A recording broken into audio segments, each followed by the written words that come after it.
Normalmente as pessoas sempre aprendem mais com as últimas palavras de alguém que viaja ou as últimas palavras de alguém antes de morrer. São as palavras assim que mais tocam, são exatamente as últimas palavras. Mas Jesus com seus discípulos, as últimas palavras dele, de uma maneira assim tão objetiva, também aqui no Evangelho de Mateus, as últimas palavras dele aqui no Evangelho, que estão registradas, elas trazem ao nosso coração aquilo que é para todos nós, como que se fosse um resumo, mas não resumo simplesmente dos ensinos, mas de todo o sonho do coração de Deus. Diz assim: Jesus, aproximando-se, falou-lhes dizendo: toda autoridade me foi dada nos céus e na terra. Ide, portanto, fazei discípulos de todas as nações, batizando-os em nome do Pai, do Filho e do Espírito Santo, ensinando-os a guardar todas as coisas que vos tenho ordenado, e eis que estou convosco todos os dias até a consumação do século. Quando Jesus termina, ele aqui, Mateus, o Evangelho, termina trazendo exatamente este, eu posso dizer assim, um epílogo.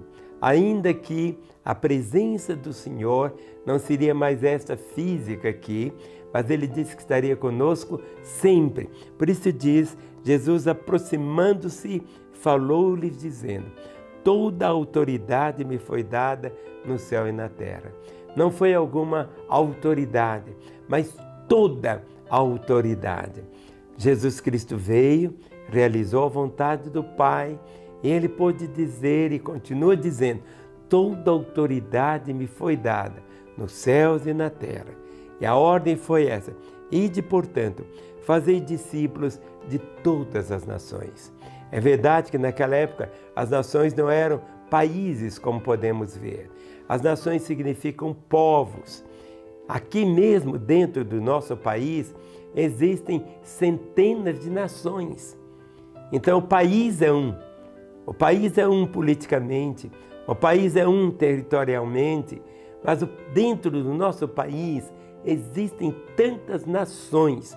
Em outras palavras, o Senhor não está dizendo simplesmente só para levarmos a bandeira do Evangelho em um país. É verdade que quando plantamos a bandeira do Evangelho em um país, significa a conquista daquele país que tem muitas nações. Por exemplo, nós estamos no Nepal.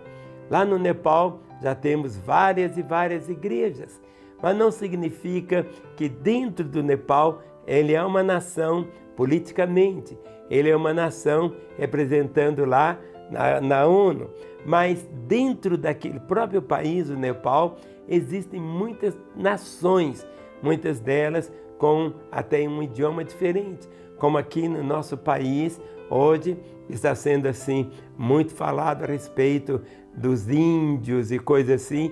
Cada nação indígena tem quase que um idioma próprio, costumes próprios, coisas assim. E existem até hoje aqui no nosso país algumas nações, principalmente lá na região amazônica, que ninguém chegou a falar assim, um civilizado não chegou, como se eles não fossem civilizados. Nunca chegou. Eles têm lá a cultura deles, mas não chegou alguém trazendo uma outra cultura. Deu para entender, não é bem assim. Mas a ordem do Senhor para nós, na Lagoinha Global, é algo que nós não podemos ficar olhando só para os nossos umbigos. Talvez você esteja aí na sua igreja, tudo esteja caminhando tão bonito, e glória a Deus por isto. Mas é importante que você possa olhar além. Cada igreja da Lagoinha é para abrir uma nova igreja. Eu sempre falo, a igreja não abre, a igreja nasce. E a igreja nasce, a igreja é gerada com lágrimas, com jejuns, com oração. Um homem de Deus dizia lá na Escócia: dá-me a Escócia, eu morro.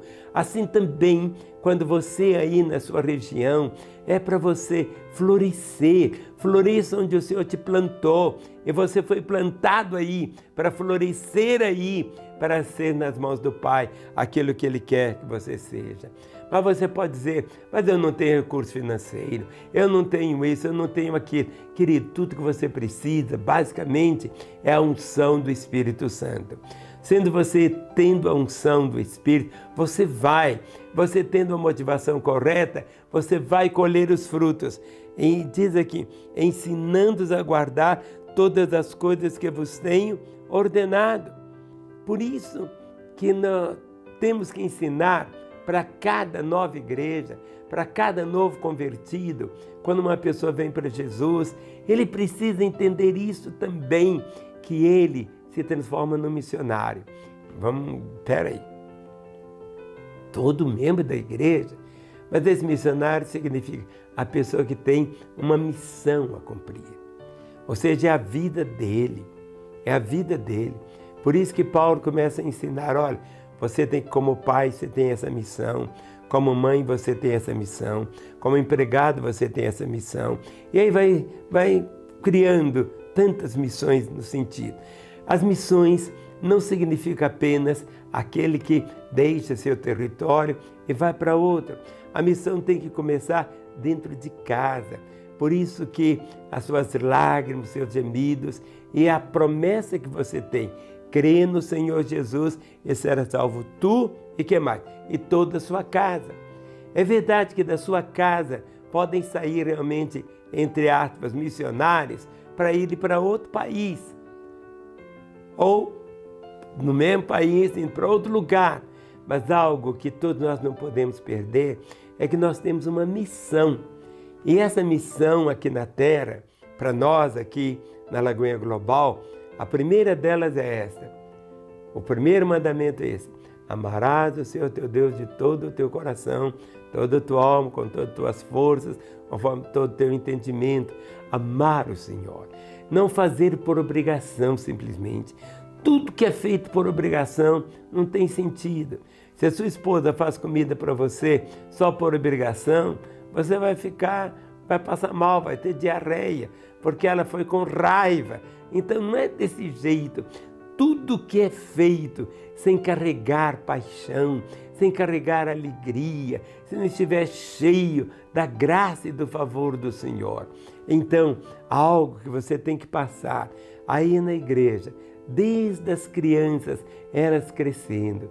Quero ser um missionáriozinho, ou seja, cantando, ou seja, desde pequeno.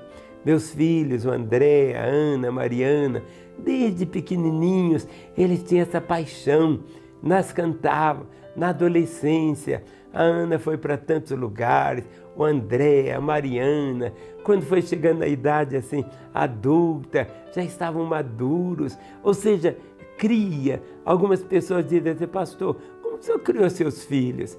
Criou os filhos segundo a palavra de Deus. Os meus eram dele. Entende? Então, as coisas caminham. Você tem não simplesmente aquela obrigação ferrinha, com dentes assim, você vai fazer. Não, é levar esse entendimento, essa compreensão no seu GC, levar os membros todos do seu GC a experimentarem essa graça. E a comissão está aqui. Não tem coisa melhor do que esta. Não tem coisa melhor do que estarmos fazendo a vontade do Senhor. Eu te abençoo para que o dia de hoje possa realmente fazer diferença na sua vida e no rebanho que o Senhor tem lhe confiado. Um beijo.